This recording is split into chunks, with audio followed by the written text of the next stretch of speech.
Hello guys, in this video I want to talk about my experience of using the Microsoft Surface Pro for 1 year, how it works now versus when I first got it, and what are the good and the bad things about this strange little device.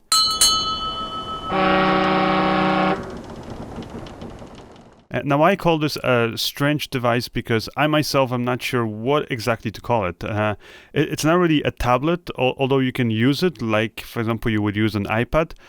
It's also not quite a laptop, even though it does run a full version of Windows 10 Pro. The model I have is the 256GB SSD version with 8 gigs of RAM and an Intel Core i7E processor. It's not top of the line model anymore, but even when I first got it in November of 2016, it was also not the best. It's kind of somewhere in the middle. Since I got mine, Microsoft has released a new version of the Surface Pro, which I have tested out for 2 weeks, but from what I've seen, it wasn't good enough of an upgrade for me to get the new version. It has been improved over the 2016 version, but only slightly. So why did I get the Surface Pro?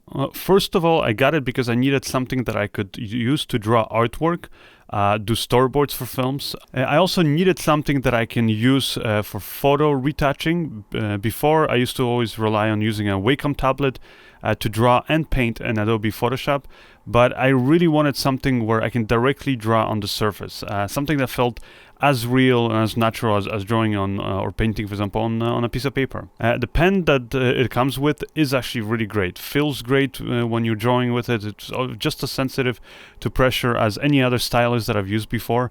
The only disadvantage of, let's say, a Wacom pen tablet, or for example the pen that you get for an Apple iPad, is that those also measure the angle of the pen to the surface. The Surface Pro pen doesn't do that, but honestly, for the kind of artwork I do, I've never really used that feature on even my Wacom tablet. So I think that unless you are planning on doing some fine art kind of digital painting, then the functionality of the Surface Pro is really all you're gonna need.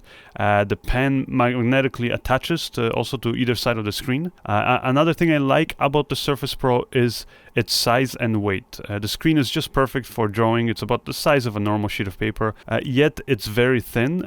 Even the power supplies it comes with is tiny. The power plug it uses it has magnets, so it attaches easy and it stays in place. But if, for example, you yank on the cord by accident, it won't pull the whole device with it. It starts up quickly and allows me to sign in without having to type in or to really touch the device at all, thanks to the front-facing camera. And this facial recognition works amazingly well. All of the footage I'm showing is of me using the laptop right now, and as you can see, even though it's a year old and has some scratches, the Surface Pro works just as fast as the day I got it.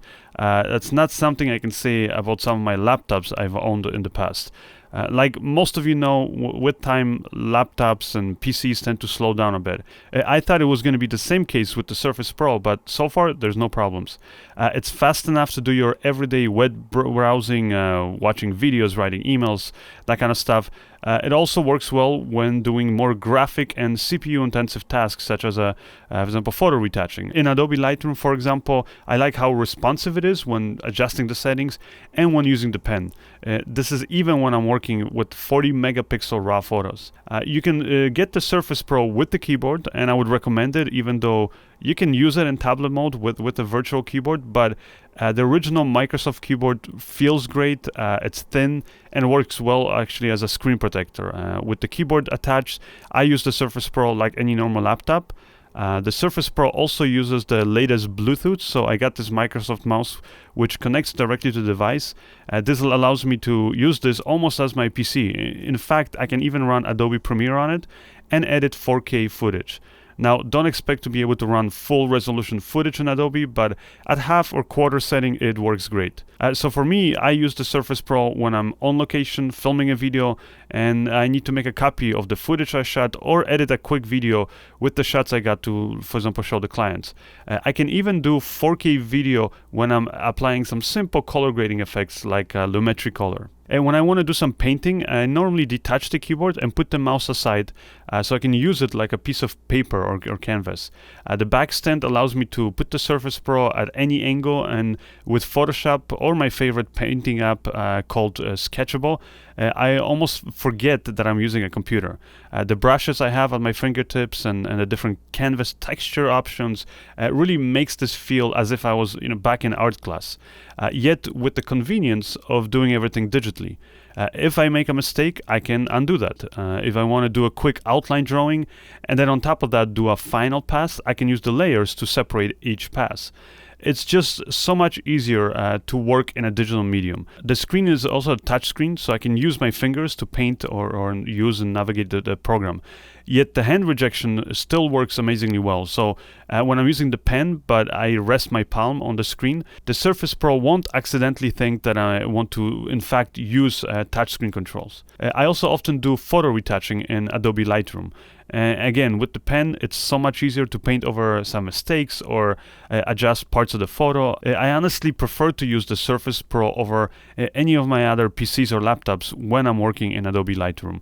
Also, because it is a touchscreen, I can quickly, again, navigate around the photo, zoom in, and work on a specific part of the image. So, with all these wonderful things about the Surface Pro, you might be wondering what is wrong with it. Well, surprisingly, there isn't much. Even after a year of heavy use and traveling with the device, it still works just as fast. Now, when it starts to slow down is when I do really graphic intensive work for a long time. Painting or photo retouching has never been a problem, but when I was editing 4K video for around like 4 or 3 hours, I first noticed that the Surface Pro gets a lot hotter, and then you start hearing the fans at the top of the screen working harder. Otherwise, the device is actually very silent. Now, once the fans get loud and the device gets hot, if I continue working, then eventually everything starts to slow down. In one case, when I was editing a video while on location in the tropics, it took only 2 hours before the Surface Pro got so hot and slow that I had to take a break. Eventually, I just had to go somewhere where there was air conditioning. Another thing I wish that Microsoft offered with the Surface Pro was a bigger hard drive without charging you an arm and a leg for it. So one of the first upgrades I did was to actually buy a micro SD card to expand the storage. Also, the Surface Pro has only one USB 3.0 connection and one mini display port. So if you ever plan to connect more than one device, like let's say a portable hard drive or a printer, and also if you want to, let's say, copy footage from your SD cards, then I suggest getting this USB hub that has both a card reader and a USB 3.0 splitter. There's also another version of this I got that has an Ethernet connection. If you're ever in a hotel room, let's say, that doesn't have Wi-Fi. If you ever want to connect the Surface Pro to a TV, then you'll probably also want to get a mini DisplayPort to HDMI adapter. Another thing I got for my Surface Pro is an external battery pack. I got this one that has the correct voltage and also the Surface Pro cable, because the Surface Pro will run for about 6.5 hours during regular use, like for example when you're web browsing.